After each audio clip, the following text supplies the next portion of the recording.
As I have started this business and I'm trying to grow this business a little bit, I am reading a lot and I'm watching a lot of videos and listening to podcasts. And one of the things I hear over and over is people don't buy what you're selling, they don't buy the service you're providing, they buy who you are.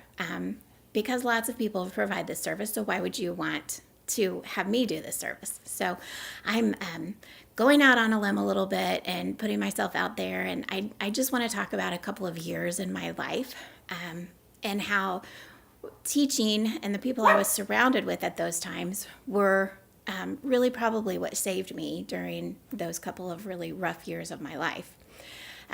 So it started in the fall of a year, and I was working with a pretty tough kid. The whole classroom were students with some significant needs.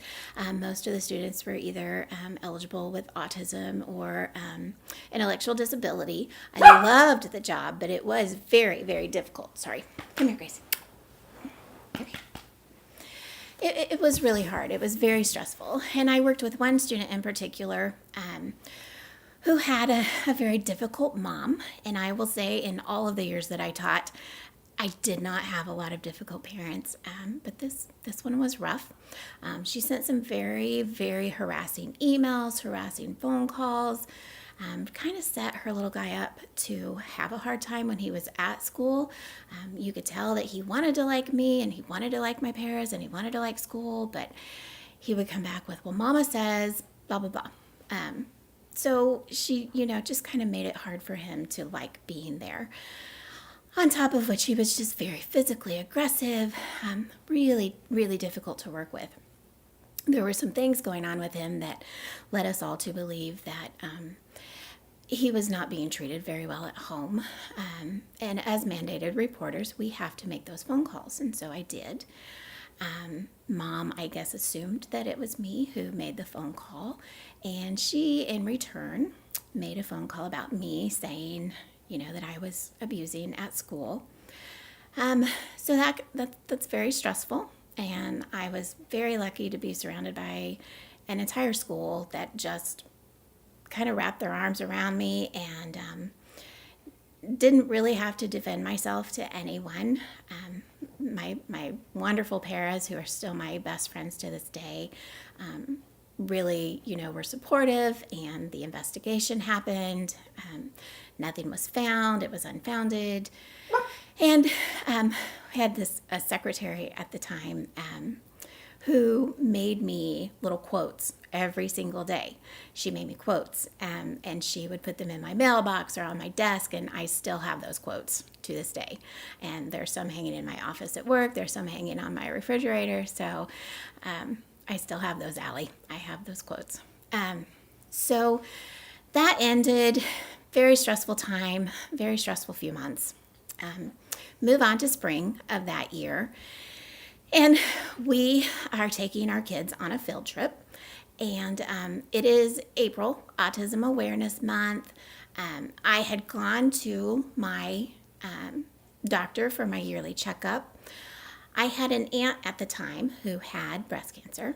And my doctor said, why don't you just go have your first mammogram, get your baseline done. You don't have to go back for 4 more years. I was 36 at the time. So I went and had my mammogram. I received a letter in the mail on a Friday afternoon when I had come home from work that said, your mammogram is highly indicative of cancer cells. Something like that. So who did I call? My parents, and my mom, of course, and was terrified that, at 36, I had breast cancer. So Monday, that next week, we took the kids on a field trip, and I was expecting a phone call from my breast surgeon, waiting to see. I had gone in for a biopsy, and we were sitting in a restaurant when I received the phone call. Her number came up on my cell phone. So I stepped out of the restaurant to talk to her. And she said, yes, you have breast cancer. And it's very early stages. So we can get this. It's fine. You don't have any need to worry. Okay, hung up the phone. went back in, sat down with the kids, finished eating our lunch, took the kids to the bathroom. A lot of the kids were still in pull-ups or diapers at the time, so I was changing somebody, and my phone rang, and it was a radiation oncologist, and I was trying to talk to them and set up an appointment and change a diaper, and I can remember Cindy just taking the diaper away from me and being like, go, get out of here, go talk to them. So again, just completely surrounded by people who took care of me, and there was just nobody else. There were no other people I could have been around that would have been more supportive. And the kids were just, it was almost like an instinct that they just knew, and they were just lovely, as they always were. But it was as if they knew. So later that month, so April of whatever year that was, I had a lumpectomy. It was the strangest experience of my life. They put a needle in my breast. It was about this long. And they put it in where the cancerous cells were. And then, I am not even kidding you, they put a red Solo cup over the top of it, taped it to me, and sent me back upstairs to have surgery. So I had the surgery. They did the lumpectomy. I went back to work. I think I had surgery on like a Friday, and I was back to work on a Monday or Tuesday. So I'm at work, and they're going to call because, they always test it and all of that, whatever. And they called and said, we did not get clean margins, so we need to go back in. So at that time in my life, I had Sophie, who was 2. Eli was probably 5. I had young kids. And I kept thinking, I just want to be here when Sophie gets married. And I don't want to have to go back to the doctor every year wondering if my breast cancer is back. So I decided with my breast surgeon to have the bilateral mastectomy. So in having the bilateral mastectomy, that meant that I would not have to have radiation. I would have the surgery. I'd be done with it. I saw my oncologist for the first time. She was also a young woman, and she was very much in favor of that. She said, if that's what's going to bring you comfort, then do it. So that's what I did. So Sophie's birthday is on May 10th. So I believe it was May 8th that I had the bilateral mastectomy. So before that, I can very vividly remember leaning against my desk at work, talking to my para at the time, Nikki, who I'm still very good friends with. And I said, it was May, late April, May. And I said, if I have the bilateral mastectomy, I can't afford to be off for the rest of the school year. We can't afford it financially. There's no way we can do this. And within days, 2-3 days, very, very short time, she and Brenda Seahorn, the librarian at the school, put together a 5K benefit run for me and my family.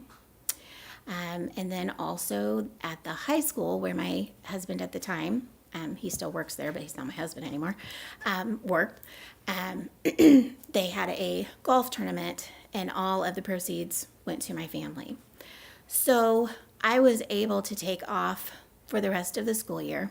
I was able to have the surgery, and we didn't have to worry about money. We were able to pay off all of the medical bills. We were able for me to be home all of that time with, hardly any sick leave because I had little kids.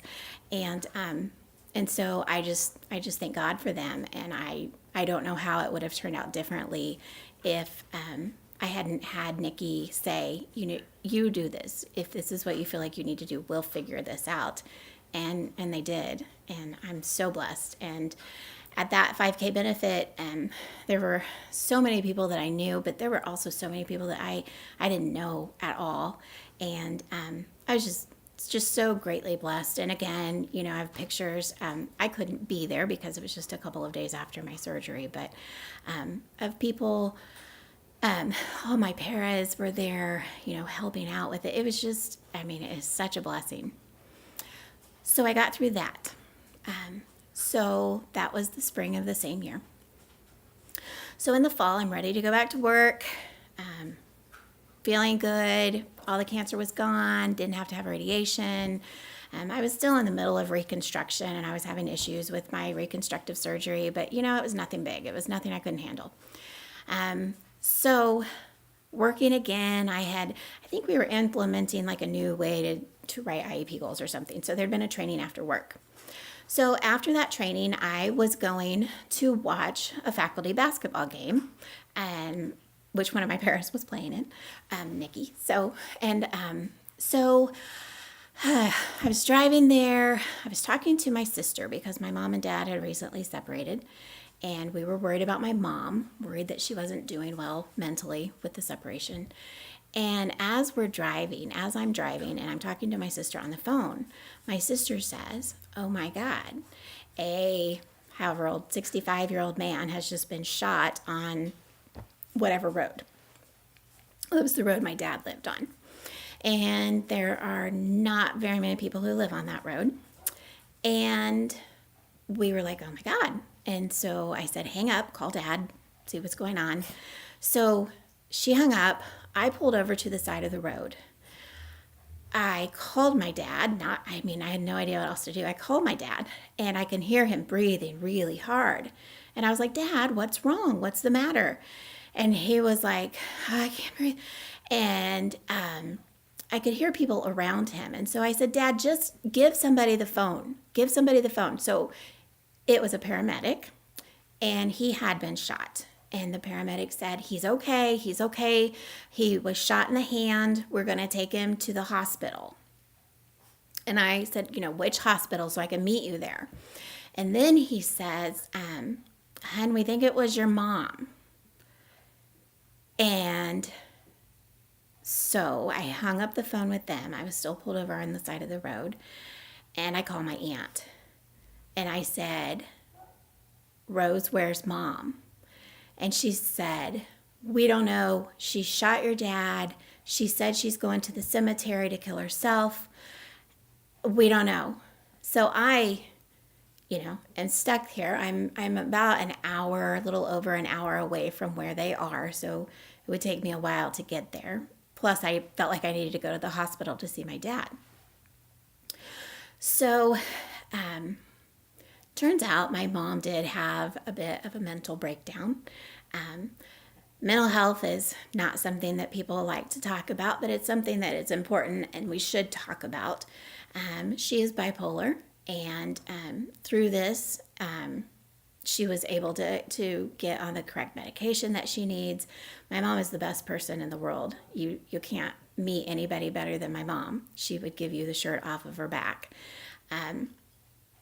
But mental health makes people do things that are things they would never do. And it's important that we address it and that we not be ashamed of it and that we open ourselves up and be vulnerable so that people will know that they're not alone. So to make a long story a little bit shorter, went to the hospital.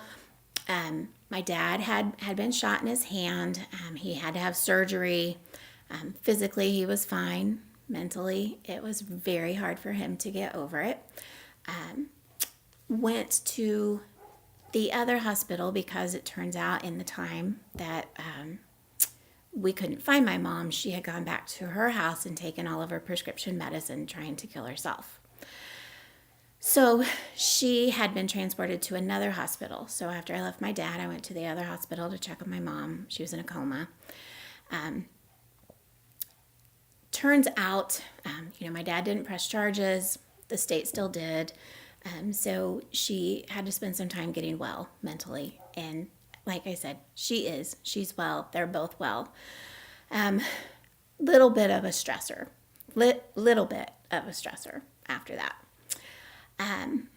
So that was the fall of that following year. So in spring I had breast cancer. In the fall, my dad was shot by my mom, who then tried to kill herself.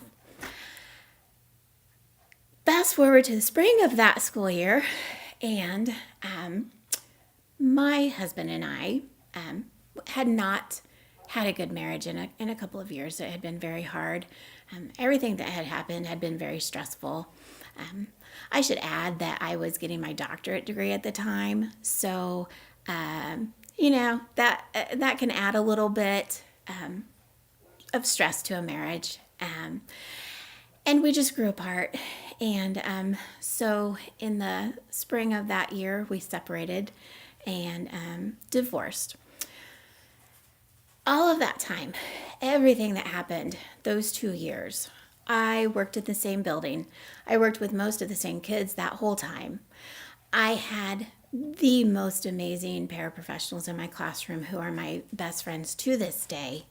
The rest of the staff in that building was absolutely amazing as well, and a lot of them are still good friends of mine to this day. So I guess to say that, teaching is stressful, life can be stressful, but these kids can really hold you together when everything else seems to be falling apart. So I'm really glad that I was teaching during all of that time. It's intense teaching, and it takes a lot of time, and it takes a lot of mental capacity to do it.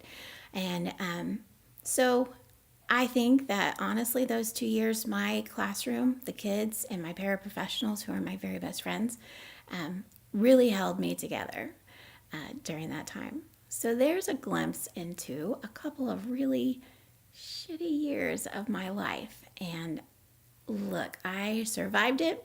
I stayed for about another year, and I was tired. I was just really mentally and physically tired, so I moved on. But you can get through it, and you can be vulnerable and let other people know that bad things happen, and you can come out on the other side.